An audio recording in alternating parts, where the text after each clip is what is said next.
c'est déjà une volonté politique. Man, ça m'engage. Maintenant, il faut trouver les arguments. Des fois, me des gars, temps ou justice, du temps ou qui, mais des fois, temps ou justice, d'un si calendrier politique. Gars, à chaque fois que nous avons en dehors de Ousmane Sonko, muy Khalifa Sall, muy Karim Wade, à chaque fois que nous avons un dossier politique, quand même, l'État s'est débrouillé pour que le calendrier nous convenir len plus. Vous n'avez qu'à ngeen xol sen rétroviseur yi di ngeen gis lolay deug moy deug période bi des fois amna dossier yo xamné yu ci gëna bari tous ces dossiers politiques là gaay dañ koy baral programmer ko tek ko donc pour man en dehors des arguments techniques de juristes sur le principe moi je pense que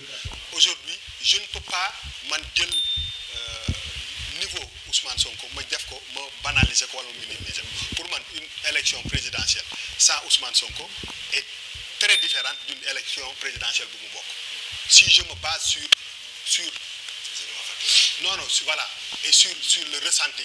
et je pense que du man kenn mako ki parce que aussi il faut dire les choses c'est-à-dire que je suis une personne bo xamné ça m'engage pour man le leader de l'opposition il s'appelle Ousmane Sonko. Contrairement à ce que mon ami a dit. C'est ma perception de la chose et c'est mon ressenti. Voilà. Donc, je pense qu'il faut accepter. Donc quand tu as une personne qui est plus populaire que les autres, c'est la réalité. C'est pas faral nit wala faraluma kenn ki mais deug la luma sentir moy que popularité bi Ousmane Sonko am yenen opposants yi amuna ko. Lolu mom moy sama perception. Maintenant so amé koku élection ñew beaucoup. Mais effectivement, il faut trouver les arguments juridiques pour accompagner l'autre. À chaque fois, quand même, il faut nous comprendre que l'Union de justice, si même corporation, il y a des juges qui décident de quelque chose, nous devons casser quoi, bu Sénat topé, le juge nous le directeur Sénat, ça pose problème de l'olive, c'est état là. Donc, si bir état, il y a beaucoup de contradictions, beaucoup de si bir état, il faut bari ay chevauchement, qui ont valu peut-être à des gens leur poste. Parce que quand vous êtes président au Sénat, ce n'est pas une petite affaire par rapport au rôle. Si l'élection c'est dans 2 mois ou 3 mois, c'est quand même l'union va taxaw xol ko la quoi. Après ben juge bu jël ben ki ñi suivre ko il y a quelques trucs dañuy wax biñ fi défé émission la dernière fois dañu né gaay dañu wara jox Ousmane Sonko kiyam ficham légui ñu cassé ko légui ci même semaine bi tu vois que le procès de Mambay Niang c'est programmé pour la semaine prochaine. Donc après gars mënu ñu tok fi nak après nan way le temps de la justice c'est pas qui des fois on peut se poser des questions légitimes si programmation ou procès. Donc moi je suis persuadé que pour que Ousmane Sonko puisse participer à l'élection, c'est très proche d'être impossible parce que cette volonté pour que vous puissiez participer, elle est là. Mais parce que tey jii su ma fi toogee di wax ci ay article code de procédure pénale naa fekk lay doon damay wax comme benn Sénégalais boo dëgg la xam nga dama mel ni tey jii ma dugal la ci studio bi ne la kaay produire benn morceau benn doo ko xam wala kaay def produire benn émission télé doo ko xam c'est pas ton truc donc du ma fi ne mais je parce que pourquoi may resté ci principe bi parce que ci principe bi la majorité des Sénégalais resté mooy que bu yenu maanaa loo mën a yëg loo mënul yëg parce que soo xoolee un peu ce qui a amené ça, il faut qu'on revienne en arrière parce que des fois les gens aussi ils convoquent ay suite beauté ay affaires yooyu mais il y a beaucoup de Sénégalais et peut-être am na ñoo xam ne ñu ngi toog ci plateau bi wala ñeent feneen yoo xam ne la décision de bi ñu teg ndodd li ñu teg ci corruption de jeunesse bi ñu teg ci Ousmane Sonko ils n'ont pas compris cette décision.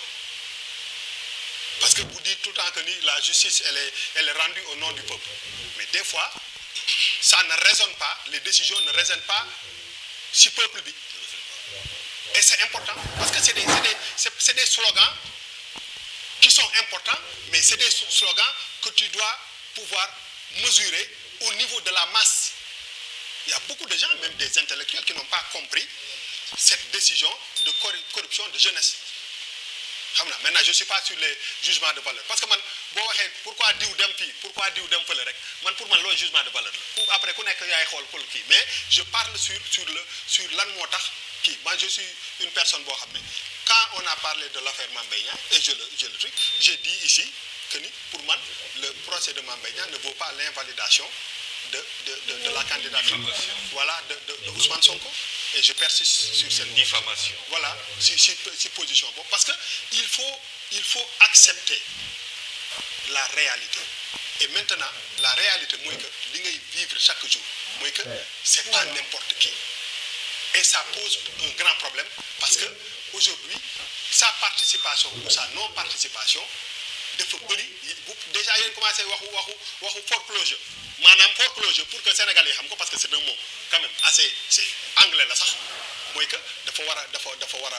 mooy tëj. lu tëj ñu ne boutique bi tëj na wala kii bi jot na nu mu tudd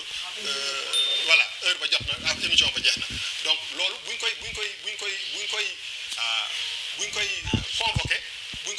mooy que cette non participation elle est importante si issue élection présidentielle bi parce que il faut que ñu toog ñu xool à 3 mois des élections est-ce que ça bouge ou pas lan lay représenter donner des fiches de parrainage à Ousmane Sonko en dehors de matal parrainage bi qu'est-ce que ça va lan lay def ban effet lay def waxoon naa ko fii les gens de Pastef comme ex-Pastef de Ousmane Sonko su ñu leen joxee fiche de parrainage mais c'est pas le fait de recevoir la fiche wala les fiches qu'est-ce qu'ils vont en faire parce que les élections c'est pas que jour élection yi c'est-à-dire que peut-être qu'il y a une autre campagne qui peut commencer donc loolu yëpp état daf koy jël en compte donc pour man c'est vraiment honnêtement sur ce truc de Ousmane Sonko là le fait que au même sein de la justice mu am waroo yu mel ni ça me pose beaucoup de problèmes ba ay ñu ciy dàq ay président Sénat moom laa ne c'est pas l'État wala le régime contre l'opposition wala contre Pastef c'est dans l'État même mu am ay problèmes ñi ngi dàq ay nit parce que dañuy fuiteloo ay notes confidentielles donc ça commence à poser un truc te loolu mën na indi discrédit sur un système parce que il y a des gens qui ne sont pas d'accord sur des principes et après ni ngay gisee ñuy programmer affaire mooy que semaine prochaine on va vers une autre histoire c'est vrai que y a eu xaw ma intox la xaw ma au début man am na ku ma woo téléphone ne ma ils ont la Cour suprême a autorisé que gars yi jox kii loolu laa ñëkkoon dégg la première réaction bi ma am mooy que booy so what et après parce que moom laa lay wax ni si tey jii nii Ousmane Sonko mu dem tribunal je juge ko même beneen juge ñëw ne nañ ko jox fiche de parrainage mu dem jëli fiche de parrainage ba pare vraiment ce côté politique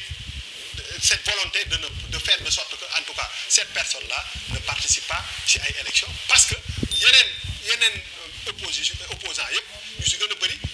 il disait la même chose bi Karim Wade ñu ne ko doo participer bi Khalifa Sall ñu ne ko doo participer parce que tey jii ni moom mooy refrain wu ñu bëri mooy que ñu bëri dañuy teg ne président Macky Sall dafay éliminer ay potentiels adversaires am donc le Sénégalais lambda moom ci loolu lay des mooy que day étudier est-ce que lii yenu na maanaa wala yenuwul maanaa est-ce que man kii liñ ko tëj nii affaire Adji Sarr bi est-ce que man gëm naa ni kii dañ ko jiiñoon viol est-ce que wax nañ ko dafa non waxuñu ko prouvé wuñu ko moo tax biñ koy tëjuñu ko pour viol ñu ne corruption de jeunesse la beneen kii boo xam ne ñu bëri xamuñu ko et puis ñu bëri daf parce que aussi décision de justice yi bu tegoo ba pare nous on a le droit parfaitement le droit de les commenter d'accord wala ñàkk d'accord mais ce que tu vois mooy que en général ñu bëri seen xel day tey si quand même ces décisions yoo xam ne parce que encore une fois les décisions de justice rendues au nom du peuple dafa war a refléter wu si peuple bi mais su fekkee ni quasiment ñi ngay waxal ñëpp ils ont l'impression que il y a quelque chose qui cloche donc du ma dugg ci biir ay cotes yeeg tous les trucs techniques tu parles sur le principe mais je pense que quand j'ai écouté le président Macky Sall dire def discours am ne du def troisième mandat quand j'ai écouté on peut interpréter aussi les discours. On peut interpréter. Quand j'ai entendu le discours du président Macky Sall, man Bouba Ndour, la perception que j'ai eue, moi que, boy damay dem, mais je t'amène avec moi. Ça m'engage.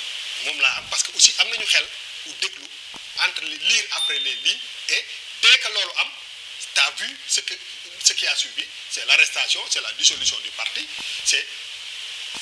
tous ces procès qu'on a programmés qui, donc, de faire confirmer aussi cette volonté politique